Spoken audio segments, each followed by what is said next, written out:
ভরসার এক মাস পুষ্পার কারাবাস এভাবে বলা যেতেই পারে। তার কারণ আজ এই সরকারের এক মাস পূর্ণ হলো। ভরসার এক মাস, ভরসা দেখাচ্ছে, আশা দেখাচ্ছে এই সরকার। আর সেদিনই খবর এলো নেপাল সীমান্ত থেকে ফলতার ত্রাস জাহাঙ্গীর, যে নিজেকে পুষ্পা বলতো, সেই পুষ্পা অ্যারেস্ট। আর তারপর এই দেখুন, যারা এতদিন পর্যন্ত ভয়ে ছিল যে পুষ্পা তো এখনো জেলের বাইরে, কি হবে, যখনই পুষ্পা অ্যারেস্ট এই খবর এলো, জাহাঙ্গীরের পার্টি অফিস, ফলতায় জাহাঙ্গীরের পার্টি অফিসে জনরোষ।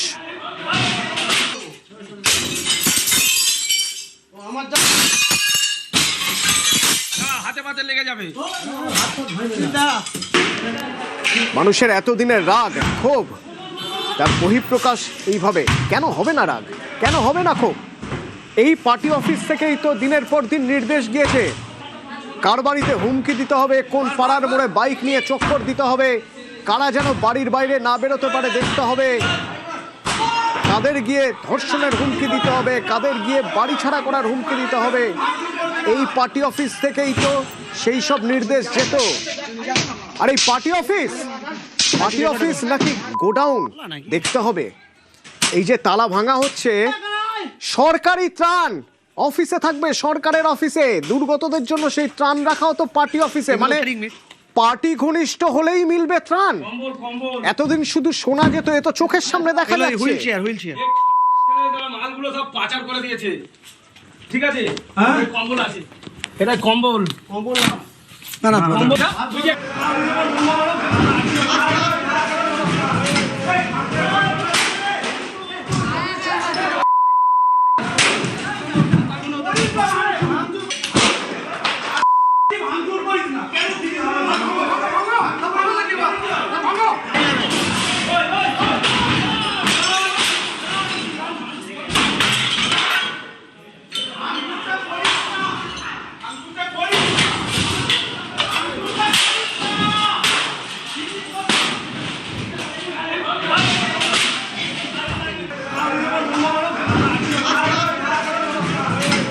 এই সেই পার্টি অফিস, যে পার্টি অফিস থেকে দিনের পর দিন জুলুম হয়েছে, জবরদখলের হুমকি দেওয়া হয়েছে, অত্যাচারের জন্য ইনস্ট্রাকশন, নির্দেশ দেওয়া হয়েছে। সেই পার্টি অফিসে আবার দেখা যাচ্ছে ত্রাণ রয়ে গেছে। পার্টি ঘনিষ্ঠ হলে মিলবে ত্রাণ, নচেত নয়। জাহাঙ্গীর খানের গ্রেপ্তারের খবর পাওয়ার পরই কিন্তু একেবারে এলাকায় জনরোষ। তার যে দলীয় কার্যালয়, সেই দলীয় কার্যালয়ের মধ্যে কিন্তু জনরোষ এবং পার্টি অফিস ভাঙচুর করা চলছে, যেখানে একেবারে যে পরিস্থিতিতে তার পার্টি অফিসে ভাঙচুর চালানো হচ্ছে। একদিকে যেমন সেই পার্টি অফিসের ভেতরে মজুত করে রাখা হয়েছিল মদের বোতল, আমি দেখানোর চেষ্টা করছি যে মদের বোতল, যেখানে আলমারির ভেতরে মদের বোতল এবং সারি সারি মদের বোতল। শুধু মদের বোতল নয়, এখানে ত্রাণের ত্রিপল সহ একাধিক যে একেবারে ত্রাণের ত্রিপল শুরু করে লাঠি থেকে শুরু করে নানান জিনিসপত্র। এবং এদিকে দেখা যাচ্ছে যে যে সেবাশ্রয় ক্যাম্প, সেই সেবাশ্রয় ক্যাম্পের যে ওষুধ, সেই ওষুধও কিন্তু এখানে মজুত করা রয়েছে। পাশাপাশি সাদা থান রয়েছে। এই যে কাপড়, এই সাদা কাপড় কোথায় ছিল? এটা এখানেই ছিল। তো কি দেখলেন? ওরা রেখে দিয়েছিল সাদা থান, মেরে দেবে বলে সাদা থান রেখে দিয়েছিল। জাহাঙ্গীর খান গ্রেপ্তার হয়েছে, কি বলবেন এতে, কি বলবেন? চোর আমাদের উপরে 2021 থেকে যা অত্যাচার করে আসছে, ঠিক আছে, ওকে আমরা আমাদের হাতে তুলে দিন, একটাই রায়, আমাদের হাতে তুলে দিন, আমরা ব্যবস্থা করব। পার্টি অফিস থেকে কি কি পাওয়া যাচ্ছে?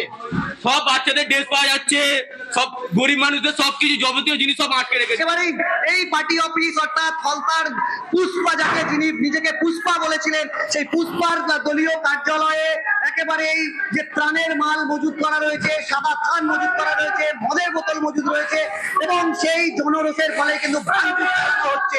দক্ষিণ 24 পরগনা, ফলতা থেকে আনিসুদ্দিন মোল্লা, নিউজ 18 বাংলা। তৃণমূলের সোনার ছেলে বলেছিল পুষ্পা ঝুঁকেগা নেহি, ঝুঁকলো, পগার পার হলো, আবার রাজ্য ছেড়ে দেশ ছেড়ে পালিয়ে যাওয়ার চেষ্টা করে ধরাও পড়ে গেল। তার বাড়ি, যে বাড়ির ছবি আমরা দেখিয়েছিলাম, জনরোষ আছড়ে পড়লো সেই বাড়িতেও। জাহাঙ্গীর খানের যে গ্রেপ্তারির খবর আসার পর থেকেই কিন্তু এভাবেই ফলতার বিভিন্ন এলাকায় জনরোষ, একেবারেই সেই বাড়ির ছবি দেখুন, গেট ভেঙে জাহাঙ্গীরের বাড়িতে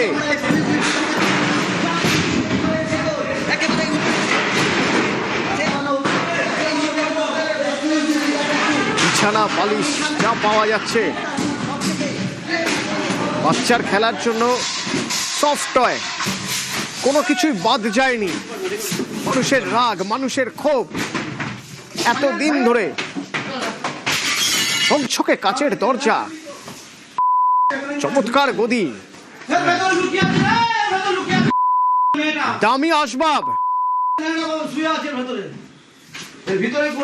এতদিন ধরে মানুষকে ভয় দেখিয়ে, অত্যাচার করে, জুলুম করে, জবরদখল করে এই বাড়ি তৈরি, এই বাড়ির এত বৈভব, সেই বৈভব আজ ধুলোয় মিশিয়ে দিতে মানুষ রাস্তায় জাহাঙ্গীরের বাড়িতে। ফলতার পুষ্পা জাহাঙ্গীর খান এই কার্যালয়ে তিনি বসতেন, এই সিটেই তিনি বসতেন, এই সেখানেই কিন্তু ভাঙচুর চালাচ্ছে উত্তেজিত জনতা। একেবারে সেই ছবি আমরা এক্সক্লুসিভ ছবি দেখাচ্ছি, যেখানে এই যে চেয়ার, এই চেয়ারে কিন্তু জাহাঙ্গীর পুষ্পা বসতেন, যে অফিসের ভেতরে পুষ্পা বসতেন, সেই অফিসের ভেতরেও কিন্তু রীতিমতো ভাঙচুর চালানো হয়েছে। একেবারেই উত্তেজিত জনতা, তার গ্রেপ্তারির খবর পাওয়ার পর এভাবেই জনরোষ আছড়ে পড়ে জাহাঙ্গীর খানের দলীয় কার্যালয়ে। দক্ষিণ 24 পরগনার ফলতা থেকে আনিসুদ্দিন মোল্লা, নিউজ 18 বাংলা। সরাসরি অর্পণ আছে এখান থেকে, একবার কথা বলবো অর্পণের সঙ্গে। অর্পণ, এই যে বাড়ির উপর এত রাগ, এই বাড়ির প্রতিটা ইট তৈরি হয়েছে, বাড়ির প্রতিটা ইট তৈরি হয়েছে জুলুমবাজি করে, লোকের চোখ রাঙিয়ে, শাসিয়ে, জবরদখল করে। সেই রাগ এতদিন ধরে ছিল, তার প্রতিফলন আমরা দেখছি। এই যে পার্টি অফিস, এই পার্টি অফিস থেকেই তো নির্দেশ যেত কোথায় কোন পাড়াটা ঘিরে রাখতে হবে যাতে পাড়ার কেউ ভোট দিতে না বেরোতে পারে। সেদিনের সেই রাগ, ক্ষোভ, সেই সবের বহিঃপ্রকাশ দেখছি আমরা আজ। অর্পণ, দেখো যে প্রাসাদ সম বাড়ি আমরা দেখিয়েছিলাম, সেই প্রাসাদ সম বাড়ি আজ কিন্তু ধ্বংসস্তূপে পরিণত হয়েছে। এবং যে পার্টি অফিস, যেখানে অভিষেক বন্দ্যোপাধ্যায় তৃণমূল কংগ্রেসের সর্বভারতীয় সম্পাদক যেখানে এসে বসতেন, সেই পার্টি অফিস আজ ধ্বংসস্তূপে পরিণত হয়েছে। এলাকাবাসী কি বলছে? তারা বলছেন 15 বছর ধরে তারা বঞ্চিত, 15 বছর ধরে তারা শোষিত, 15 বছর তাদের বাক স্বাধীনতা কেড়ে নেওয়া হয়েছিল। মহিলারা তারা আতঙ্কে থাকতেন স্বামীকে তুলে নিয়ে যাবে, স্বামী তো বাদ দাও, নিজেকেও তুলে নিয়ে যেতে পারে। ধর্ষণের হুমকি দেওয়া হতো, ডায়মন্ড হারবারের হোটেলে তুলে নিয়ে যাওয়ার হুমকি দেওয়া হতো। এই যে প্রাসাদ সম বাড়ি, সেই প্রাসাদ সম বাড়ি ক্ষোভে 15 বছরের যে মানুষের সুপ্ত ক্ষোভ, সেই ক্ষোভের কারণে ভেঙে খসে আজকে চুরমার হয়ে গেল। মাত্র 1 ঘন্টার এই জনরোষ, সেই জনরোষে দেখা গেল জাহাঙ্গীর খানের যে প্রাসাদ সম বাড়ি, তার ছবি তুমি দেখলে যে কিভাবে মানুষ ক্ষোভ উগরে দিচ্ছেন, প্রতিটা জিনিসপত্র কিভাবে তছনছ করে দেওয়া হয়েছে। পার্টি অফিস থেকে যে যার মতো জিনিসপত্র লুট করে নিয়ে যাচ্ছেন। তারা বলছেন আমাদের সম্পত্তি, আমাদের পাওনা জিনিস তারা এই পার্টি অফিসে আটকে রেখেছিল। এই কম্বল আমাদের পাওয়ার কথা, এই ত্রিপল আমাদের পাওয়ার কথা, ওষুধ আমার পাওয়ার কথা, কিন্তু সেটা দেওয়া হয়নি। এমনকি ছবিতে আমরা দেখলাম তাদের জিনিস যাদের পাওয়ার কথা তারা পাননি, কোনোদিন পেতেন যদি তৃণমূল ঘনিষ্ঠ হন, তবে না হলে নয়। তাদের কথা একবার শোনা যাক। চেয়ার কি বাড়ি? হ্যাঁ হ্যাঁ, বুঝবে নাকি? ও 15 বছর দাদা ভোট দিতে পারিনি, 15 বছর। হ্যাঁ, ওই জন্য নিয়ে চলে যাচ্ছে। কি করবো কাকা, এটা নিয়ে কি করবে? বাড়িতে অসুস্থ লোক আছে, দেবো। আচ্ছা, বাড়িতে অসুস্থ লোক আছে, তার জন্য দেবো। তার জন্যে। স্যার, এই কম্বল কি ঝুঁকে নেই? এসব পুষ্পার অফিসে ছিল, হ্যাঁ, আমরা এসছি দেখে আজকে নিয়ে যাচ্ছি। আচ্ছা, কোথায় নিয়ে যাচ্ছ? এই তো আমাদের ঘরে। হ্যাঁ, কোথায় নিয়ে যাচ্ছ? এই তো এখানে আমাদের ঘরে। হ্যাঁ? আমাদের ঘরে। কার জিনিস এগুলো? কোথায় ছিল? এই তো এখানে রাস্তায়। রাস্তায় ছিল, হ্যাঁ। নিয়ে চলে যাচ্ছেন? হ্যাঁ। ত্রাণ দুর্গতদের অধিকার, কারণ তারা তাদের সরকারকে পছন্দ করেছেন, সেই সরকার তাদের পাশে থাকবে। ত্রাণ তো তাদের কাছে পর্যন্ত পৌঁছয়নি, তার আগেই পৌঁছে গিয়েছিল পার্টি অফিসে, রয়ে গিয়েছিল সেখানেই।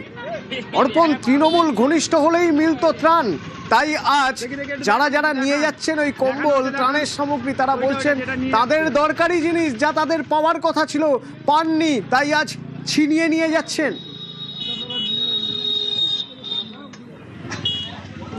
একদমই অতটুকু। যারা তৃণমূলের সক্রিয় কর্মী, অর্থাৎ যারা বাহুবলীর কাজ করত, যারা এলাকায় পেশি শক্তির কাজ করত, তারাই একমাত্র পেতেন। কারণ এখানে বেশ কয়েকজন রয়েছে, তাদের সঙ্গে আমরা কথা বলেছিলাম, তারা বলছেন আমরা তৃণমূল করতাম কিন্তু আমরা কোনোদিন সরকারি কোনো সাহায্য পাইনি। আর একটা পার্টি অফিস, সেই পার্টি অফিসের ভিতরের ছবি যদি তুমি দেখতে পাচ্ছ যে কয়েকটি কক্ষ বানানো হয়েছে এবং সেখানে ওষুধ থেকে শুরু করে সাধারণ মানুষের জন্য তার ত্রাণের যে যে সামগ্রী এসছে সেগুলো বিডিও অফিস না, সরকারি কোনো অফিস না, তৃণমূলের পঞ্চায়েতে পার্টি না। অফিসে আমরা সকালেই বলছিলাম যে এই ফলতা থেকে নেপাল কানেকশনটা খুব একটা সহজ নয়।